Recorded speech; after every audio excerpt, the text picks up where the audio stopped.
Sir आपने बुलाया?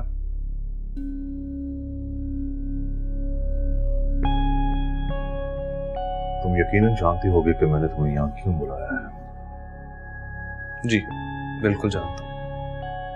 मेरी बेटी पर हाथ उठाने से पहले मिस्टर आरिफ कम से कम ये तो सोच लिया होता कि तुम और तुम्हारा बाप, तुम्हारा भाई, बल्कि तुम्हारी पूरी फैमिली मेरी वजह से अय्याशियां कर रही है। अगर मैंने तुम्हें ये नौकरी ना दी होती ना, तो 2 टके की जिंदगी गुजार रहे होते तुम लोग। अगर आपने मेरे बाप और भाई को नौकरी पर यहां रखा है ना, तो मेरे बाप और भाई ने दिन रात मेहनत करके आपकी कंपनी को यहां तक पहुंचाया। अगर आपने हम पर एहसान किए ना, तो हमारा भी ये आप पर एहसान है। तुम बजाय अपनी गलती मानने की मुझे यहां खड़े होकर यह जताने की कोशिश कर रहे हो कि तुम्हारे बाप और भाई ने एहसान किया है मुझ पर।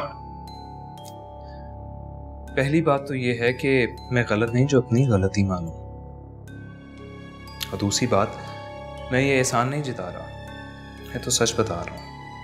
मुझे तुम जैसी छोटी सोच के इंसान को यहां जॉब देनी ही नहीं चाहिए थी, और ना ही अपनी बेटी के साथ शादी करवाकर उसकी जिंदगी बर्बाद करनी चाहिए थी। मैं तो खुद यहां जॉब करने के हक में नहीं था, और ना ही आपकी इल मैनर्ड बेटी के साथ शादी करने के हक में, क्योंकि मैं इसी दिन से डरता था। जिंदगी में पहली बार छोटे लोगों पर भरोसा किया और उन्होंने अपनी औकात दिखा दी। हम छोटे लोगों की मेहनत के बाइस ही आप इस मुकाम पर हैं आज, और ऐसी बातें करके औकात तो आप अपनी दिखा रहे हैं। Behave yourself. You are fired. And now get lost from my office. Thank you. आपको आपकी ये नौकरी, दौलत और बेटी मुबारक हो।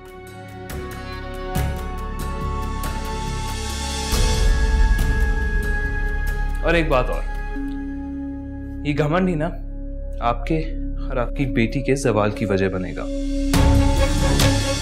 इंसान को इंसान समझें, वरना किसी इंसान की हमदर्दी के काबिल नहीं रहेंगे आप। I said get lost!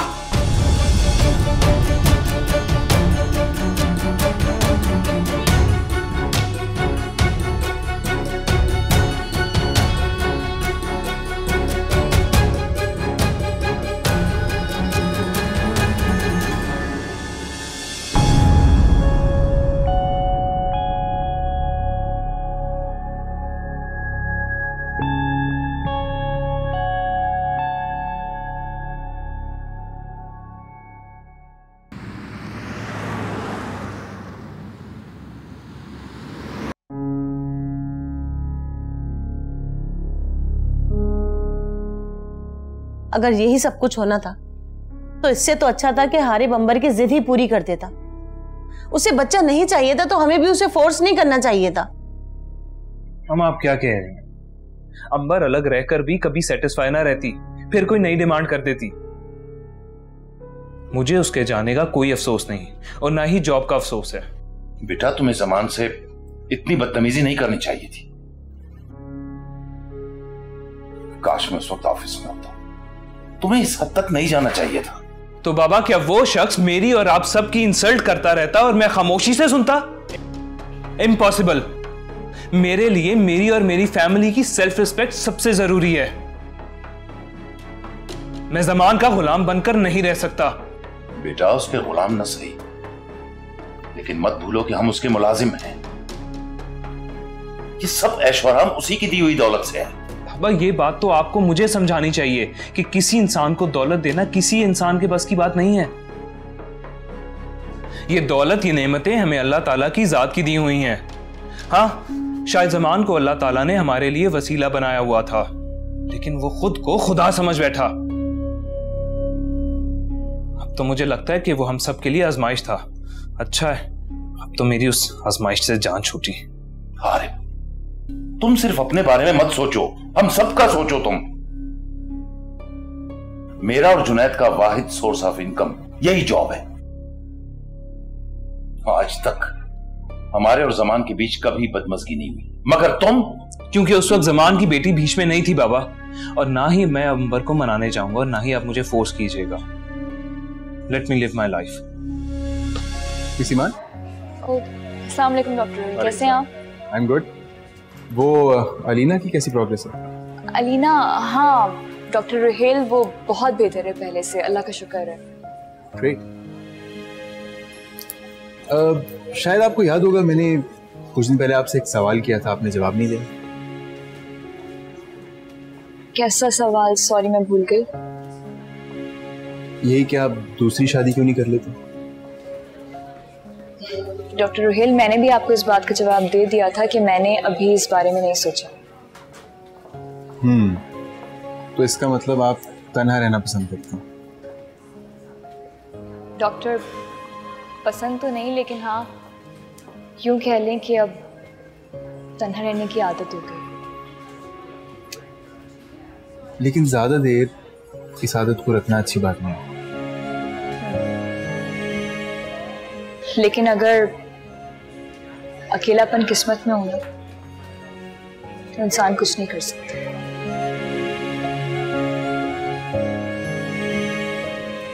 लेकिन अगर इंसान चाहे तो अपनी किस्मत को फिर से तो आजमा सकता है।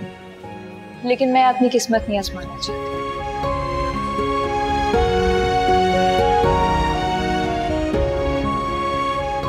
अब वैसे आपने कभी अपने बारे में कुछ नहीं बताया। क्योंकि आपने कभी पूछा नहीं। Well, I am single and I live alone. And your parents? They passed away. I'm sorry. So मैं उनकी इकलौती औलाद हूँ और now I live alone. और मेरे कुछ रिश्तेदार और दोस्त मुझे यही कहते हैं कि यार अब शादी कर लो। Yes, फिर तो आपको डेफिनेटली शादी कर लेनी चाहिए। हाँ, मेरा माइंड तो बन रहा है शादी करने के लिए। Now since I'm a dedicated professional psychologist and it's a tough job, तो मुझे अपना लाइफ पार्टनर भी इसी फील्ड से चुनना होगा। I mean, ताकि वो मेरे काम को, मेरे प्रोफेशन को समझ सके और इस सबसे बढ़ के इंसानियत की खिदमत करने में मेरा साथ दे। अच्छी बात है। तो आपको जल्द अपने लिए कोई अच्छी लड़की तलाश कर लेनी चाहिए।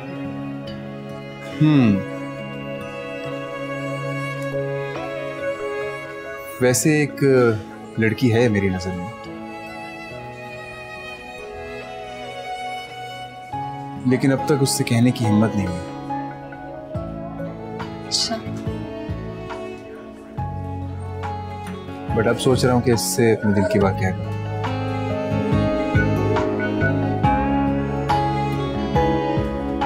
हाँ बिल्कुल, दैट्स अ ग्रेट आइडिया। आपको बता देना चाहिए उसे। बस फिर बहुत जल्द बता दूंगा। चलें?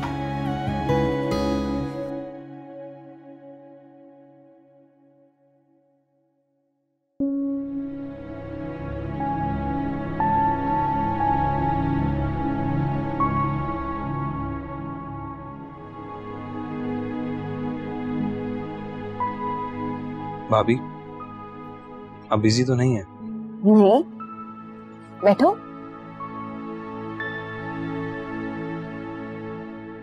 क्या बात है हारिफ, सब ठीक तो है ना?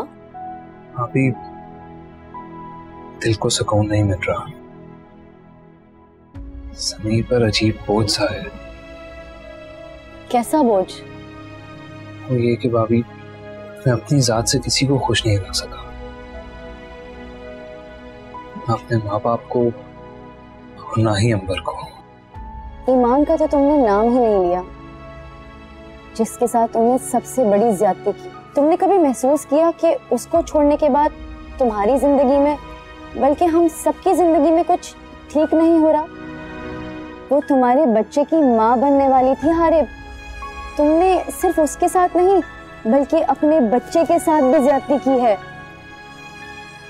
मैं तो जब सोचती हूँ मेरा दिल हौलता है कि पता नहीं किस हाल में होगी अपने मासूम बच्चे के साथ। अच्छा,